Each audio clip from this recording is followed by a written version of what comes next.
மண்ணில் தினம் தோன்றும் கதிரானது மறைவதும் பின்பு உதிப்பதும் மரபானது.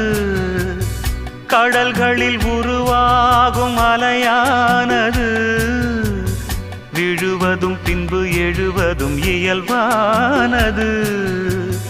நிலவினை நம்பி இரவுகள் இல்லை, விளக்குகள் காட்டும் வெளிச்சத்தின் எல்லை. ஒரு வாசல் மூடி மறுவாசல் வைப்பான் இறைவன்.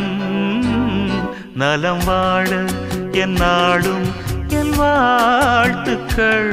தமிழ் கூறும் பல்லாண்டு என் வார்த்தைகள். இளவேனில் உன் வாசல் வந்தாடும், இளந்தென்றல் உன் மீது பண்பா